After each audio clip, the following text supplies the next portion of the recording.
Assalamualaikum warahmatullahi wabarakatuh. Hai teman-teman, jumpa lagi di Nirmala Channel. Dan kali ini Nirmala Channel akan membahas terkait kompetensi. Apa itu kompetensi? Bagaimana cara kita meningkatkan kompetensi? Dan bagaimana caranya seorang leader bisa menciptakan suasana untuk meningkatkan kompetensi ini? Dan bagaimana cara kita untuk membentuk framework akan dibahas pada sesi kali ini. Kompetensi itu sendiri adalah kemampuan seseorang yang dipengaruhi oleh pengetahuan, keterampilan, sikap, dan attitude dari orang tersebut.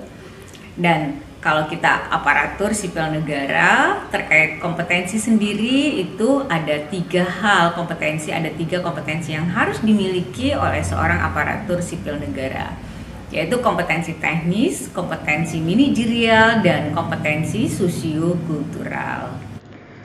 Kompetensi aparatur sipil negara sendiri diatur menurut Undang-Undang Nomor 5 Tahun 2014 tentang aparatur sipil negara, yaitu pada pasal 69 disebutkan bahwa ada tiga kompetensi seorang aparatur sipil negara, yaitu kompetensi teknis, kompetensi manajerial, dan kompetensi sosiokultural. Kompetensi teknis diukur dari tingkat dan spesialisasi pendidikan, pelatihan teknis fungsional, dan pengalaman bekerja secara tuntas. Sedangkan kompetensi manajerial sendiri diukur dari tingkat pendidikan, pelatihan struktural atau manajemen, dan pengalaman kepemimpinan. Kemudian kompetensi sosiokultural diukur dari pengalaman kerja berkaitan dengan masyarakat majemuk dalam hal agama, suku, dan budaya sehingga memiliki wawasan kebangsaan. Nah, demikian tiga kompetensi yang harus dimiliki oleh seorang aparatur sipil negara. Kalau kita bahas satu persatu terkait kompetensi teknis misalnya. Kompetensi teknis sendiri ada dipengaruhi oleh pendidikan, latihan, kemudian kemampuan teknisnya juga sangat diperlukan ketika dia menjalankan tugas pokok dan fungsinya. Sebagai contoh misalnya seorang penyuluh pajak, maka mau tidak mau, suka atau tidak suka, dia harus mempelajari kemampuan teknisnya baik hard skill maupun soft skill dan meningkatkan kemampuan itu. Hard skillnya misalnya apa? Dia harus memahami terkait peraturan perpajakan. Dia harus menguasai PP, keputusan Kementerian Keuangan misalnya, sampai ke peraturan-peraturan petunjuk pelaksanaannya. Itu harus dikuasai dan harus dimiliki oleh seorang penyuluh pajak. Karena dia harus menyampaikan, mentransfer knowledge, pengetahuan perpajakan tersebut kepada para wajib pajak. Nah, kemampuan soft skill juga sangat dibutuhkan dalam hal ini karena soft skill sendiri menyangkut komponen pendukung dari kompetensi itu. Misalnya apa? Misalnya kemampuan communication skill. Seorang penyuluh pajak harus mempunyai kemampuan komunikasi yang baik karena dia harus mentransfer knowledge, pengetahuan perpajakan yang sudah dia miliki kepada para wajib pajak. Nah, kompetensi teknis sendiri menurut saya ada dua yang harus dimiliki, yaitu hard skill dan soft skill. Kemudian yang kedua itu kemampuan manajerial. Kemampuan manajerial sendiri dipengaruhi oleh manajemennya dan pengalamannya. Semakin berpengalaman, dia akan semakin kaya bagaimana cara dia memanage pekerjaannya. Nah, kompetensi manajerial ini harus dimiliki seorang aparatur sipil negara. Manajemen yang baik, bagaimana dia merencanakan, memplanning, mengorganisir, dan melaksanakan serta mengawasi dari pekerjaannya adalah bagian dari komponen-komponen manajemen, planning, organizing, executing, controlling, dan itu harus dikuasai oleh seorang aparatur sipil negara. Nah, aparatur sipil negara harus bisa mengatur pekerjaannya, mana yang menjadi skala prioritas, mana yang bukan. Nah, kompetensi manajerial ini juga harus dimiliki dan menjadi komponen sesuai dengan peraturan dari aparatur sipil negara itu sendiri. Kemudian kompetensi sosiokultural. Nah, kalau kita lihat kompetensi sosiokultural ini amat sangat diperlukan karena ini menyangkut proses adaptasi kita terhadap kearifan lokal. Kita tahu bahwa Indonesia kaya akan suku, bangsa, agama, sehingga kita harus beradaptasi dengan kearifan lokal tersebut. Sebagai contoh, ketika saya promosi ke Aceh, saya baru tahu ternyata filosofi pintu Aceh itu pintunya tidak tinggi, jadi agak rendah. Itu menandakan ketika kita masuk Aceh, kita harus kulunun, kita harus menundukkan diri kita agar kita bisa diterima oleh masyarakat sana. Karena kalau kita bawaannya udah sombong, orang pastinya tidak suka dengan sikap kita. Nah, itu sebagai contoh budaya-budaya kearifan lokal yang kita harus siap beradaptasi dengan lingkungan tersebut agar kita bisa diterima oleh masyarakat di sekitar kita. Karena kita terdiri dari berbagai macam suku, bangsa, agama, dan kita harus siap beradaptasi dimanapun kita ditempatkan. Nah, ini kompetensi sosiokultural ini menjadi kompetensi perekat bangsa yang harus dimiliki apalagi oleh seorang leader. Nah, sekarang kita akan lihat apa saja sih unsur-unsur yang mempengaruhi kompetensi itu sendiri dan bagaimana cara meningkatkannya. Yang pertama yang pasti kita harus melihat bahwa ada 3 hal yang mempengaruhi kompetensi itu sendiri. Berbagai macam teori, tapi saya pilih yang 3 ini adalah pengetahuan atau keterampilan, kemudian pengalaman, dan yang terakhir dipengaruhi oleh kemauan. Nah, bagaimana sih caranya meningkatkan pengetahuan dan keterampilan? Nah, yang pertama dia harus melek teknologi. Nah, ini number one. Karena kenapa? Karena dunianya adalah dunia digital saat ini. Mau tidak mau, suka atau tidak suka, ya kita harus masuk ke dalam dunia informasi teknologi ini. Jadi dunia IT ini menjadi dunia yang sekarang menjadi number one, harus dikuasai oleh para pegawai kita. Kemudian yang kedua ya kita harus ikut diklat atau in-house training, dan ternyata ya kita juga sebagai leader harus menciptakan suasana ini, suasana belajar, bagaimana kita menciptakan learning organisasi sehingga kita bisa menciptakan suasana belajar bagi para pegawai kita. Dan yang ketiga yaitu mirroring. Contohnya mirroring adalah mengajarkan pairing kepada staff-staff yang masih kurang kompeten, diajarkan oleh pegawai-pegawai yang sudah kompeten. Nah, sharing session rasanya diperlukan pada forum ini, seperti halnya yang dilakukan di kantor kami. Kita mengadakan sharing session secara bergantian. Narasumbernya dari mana? Ya kita pilih narasumbernya dari internal. Narasumbernya adalah teman-teman kita yang kita anggap kompeten, ataupun ya tetap kita paksa juga untuk mereka memberikan transfer knowledge, karena itu bagian dari proses pembelajaran dia untuk berani ngomong di depan publik, sharing session pengetahuan yang dia miliki baik hard skill maupun soft skill. Dalam sharing session ini banyak hal yang bisa ditransferkan kepada teman-temannya, dan ini menjadi sebuah proses yang termasuk cepat dalam meningkatkan pengetahuan dan keterampilan bagi para pegawai kita. Ada 2 hal yang bisa didapat dari sana, pengetahuannya baik hard skill maupun soft skill. Yang pasti keterampilan public speaking dari pegawai kita juga akan dilatih pada saat itu.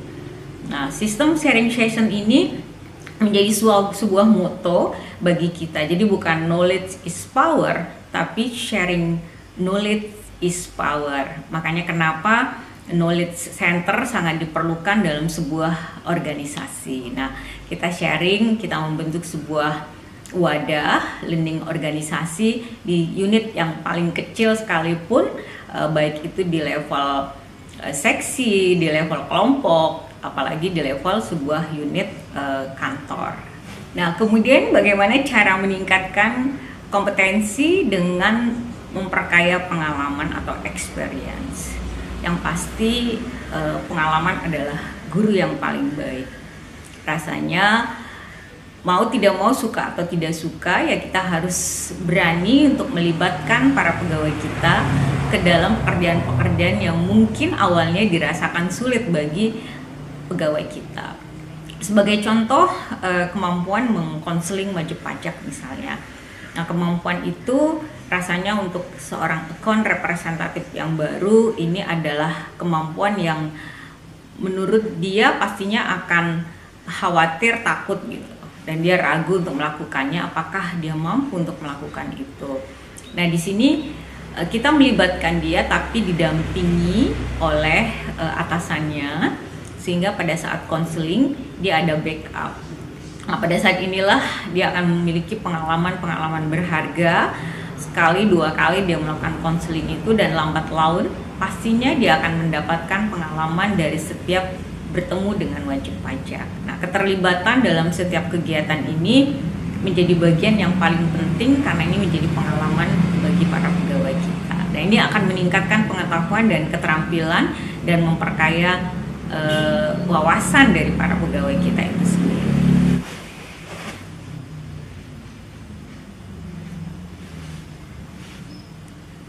Nah, sekarang kita akan bahas poin yang paling penting untuk meningkatkan kompetensi, yaitu apa? Yaitu kemauan. Kemauan adalah kunci untuk peningkatan kompetensi. Karena apabila ada kemauan, dia ada niat untuk melakukan sesuatu, maka disitulah akan ada jalan untuk peningkatan kompetensi para pegawai kita. Di mana ada kemauan, di situ ada jalan sesuai dengan kata pepatah. Bagaimana cara memunculkan kemauan itu? Yang pasti, yang pertama, kita harus memotivasi pegawai kita bahwa dia tidak perlu takut dan tidak perlu ragu. Kita ciptakan suasana itu dan kita backup dengan meyakinkan dia bahwa segala risiko itu akan kita hadapi sama-sama. Dan jangan dibiarkan pegawai kita melakukan sesuatu tanpa di backup. Pasti ada perasaan takut dan ragu dari para pegawai, sehingga confidence dia, rasa percaya diri dia merasa tidak khawatir, tidak takut karena kita dampingi. Ada banyak contoh dalam hal ini, yaitu apabila kita akan melakukan tindakan penagihan misalnya. Ini perlu backup dari atasannya karena pastinya akan ada potensi-potensi risiko yang akan muncul pada saat melakukan tindakan tersebut. Nah, disinilah suasana batin dari pegawai kita harus kita lindungi, kita backup dengan menciptakan suasana yang sangat kondusif sehingga dia tidak takut dan tidak ragu. Jadi lawan rasa takut dan rasa ragu harus muncul dalam diri pegawai kita. Sehingga kita harus menciptakan cozy vibes dalam kantor kita, sehingga para pegawai kita tidak ada keraguan untuk melakukan sesuatu. Kemudian yang kedua yaitu kita harus bergaul dan orang-orang yang memiliki semangat tinggi. Nah, kita juga sebagai leader harus menciptakan suasana kerja yang penuh semangat sehingga para pegawai kita semuanya bersemangat. Jadi semangat untuk fighting, semangat untuk berkorban, semangat untuk berlomba-lomba mengerjakan sesuatu, berkompetisi secara sehat harus diciptakan di kantor tersebut. Ya, tidak ada suasana untuk mengeluh sehingga mereka tetap bersemangat satu sama lain, saling menyemangati, dan kantor itu akan menjadi kantor yang penuh dengan semangat.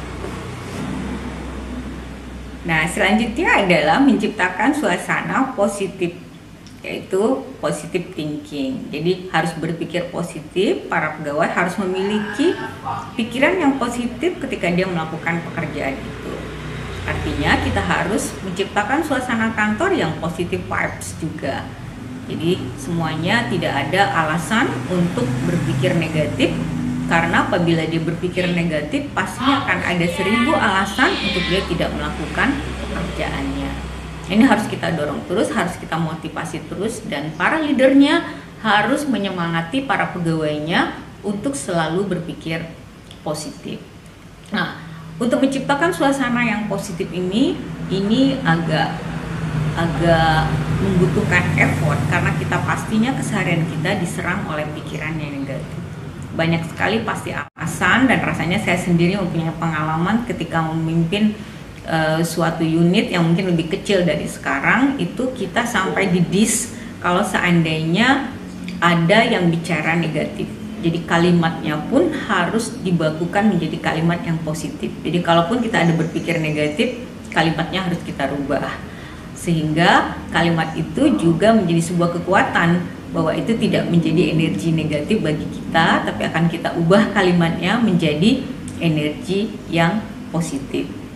Sebagai contoh misalnya, oh iya, nilai kompetensi kita jelek tahun kemarin. Memang sulit untuk mendapatkan nilai kompetensi pegawai yang tinggi. Nah, itu bahasa sulit itu adalah bahasa energi negatif.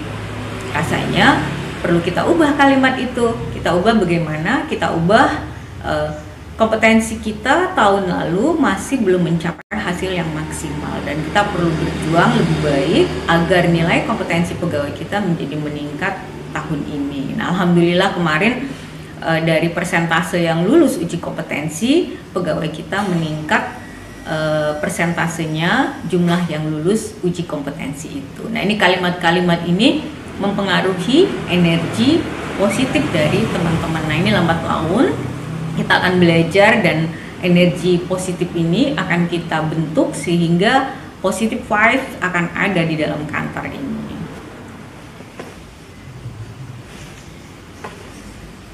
Kemudian selanjutnya yaitu bagaimana cara kita memunculkan kemauan atau keinginan dari para pegawai kita untuk berkinerja lebih baik atau meningkatkan kompetensinya, yaitu ingat tujuan semula.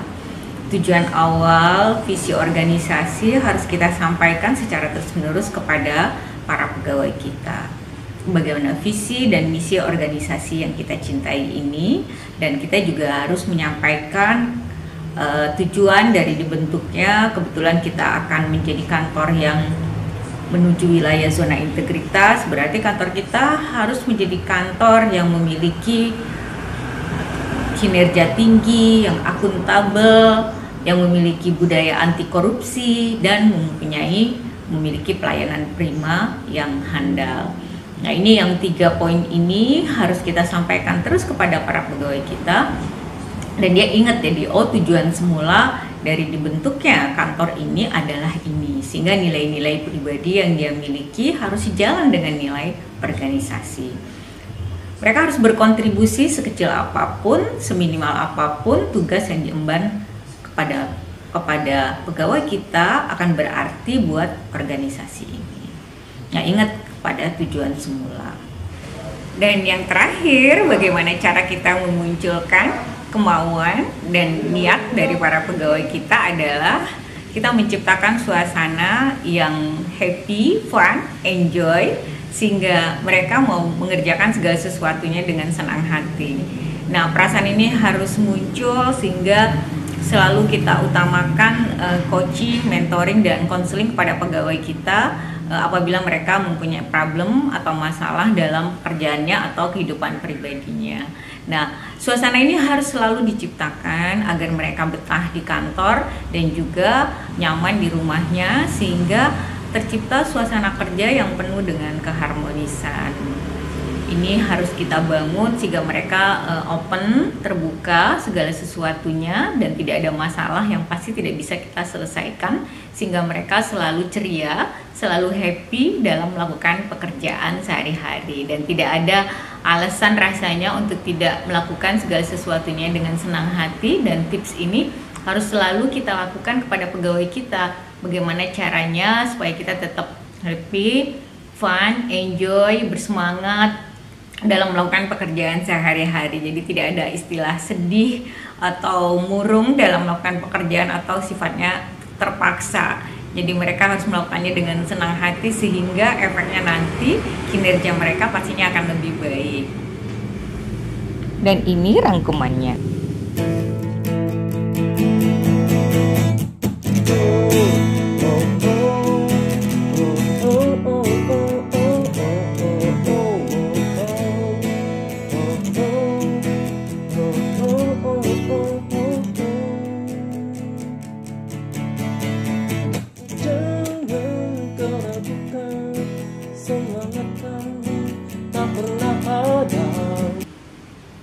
Nah, ternyata Framework itu dibangun dengan formula 70-20-10. Kita bisa lihat dari prinsip 70-20-10 ini bagaimana framework itu terbentuk. 10% cara kerja kita dibentuk oleh learn and develop. Jadi pelatihan-pelatihan yang terstruktur, kursus dan ikut program-program itu akan membentuk 10% dari cara kerja kita.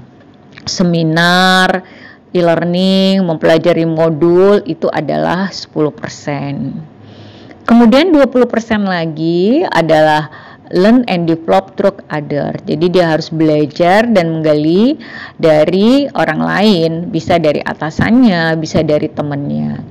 Melalui proses misalnya mentoring, misalnya reverse mentoring, coaching, itu juga bisa membentuk kinerja dari atasan langsungnya, kemudian dari professional association. Jadi active learning itu akan membentuk framework itu sebanyak 20%. Jadi seperti program-program coaching, program mentoring, belajar mirroring dengan temannya itu membentuk 20% dari frameworknya. Nah, yang paling tinggi dari formula ini ternyata adalah 70% itu ada learn and develop through experience. Dari experience si pegawai kita itu sendiri.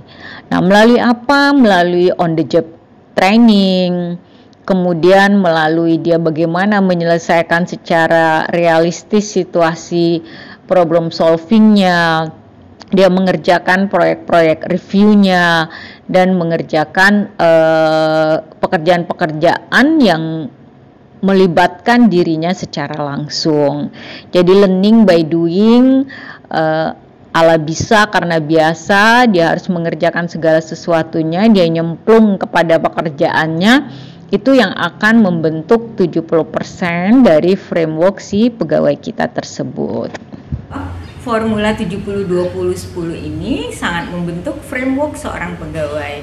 Jadi 10% itu diperoleh dari diklat, in-house training, program-program, itu hanya 10%. Kemudian 20%-nya adalah coaching dan mentoring dari atasannya, dari para leadernya. Dan 70%-nya dari mana? Adalah dari pegawai itu sendiri. 70% ini makanya kenapa tadi kemauan itu menjadi unsur yang sangat menjadi kunci untuk meningkatkan kompetensi pegawai. Karena 70% itu dibangun untuk membentuk framework para pegawainya. Jadi dia harus learning by doing, dia harus mencoba, harus memperbanyak pengalamannya. Dan itulah yang membentuk framework. 70% dibangun oleh pegawai itu sendiri, sehingga 70% ini harus dimunculkan dalam diri pegawai, ada keinginan dari pegawai, ada kemauan dari pegawai untuk melakukan sesuatu yang mungkin itu lebih dibanding orang lain, dan itu membentuk pribadi-pribadi yang memiliki kinerja tinggi, kompetensi yang tinggi. Nah, ini 70% diperoleh dari mana? Diperoleh dari tadi, learning by doing. Dia harus mencoba segala sesuatunya, harus out of the box, harus creative thinking supaya semua pekerjaannya bisa dia kerjakan dengan baik dan membentuk pribadi-pribadi kompetensi yang tinggi, kinerja yang tinggi, dan membentuk budaya kerja yang tinggi dalam organisasi. Demikian teman-teman pembahasan kita terkait kompetensi, bagaimana cara kita meningkatkan kompetensi para pegawai kita dan diri kita. Terima kasih yang sudah menonton video kami, terima kasih yang sudah like, share, komen, subscribe di channel ini. Nantikan video-video kami selanjutnya. Thank you for watching. Wassalamualaikum warahmatullahi wabarakatuh.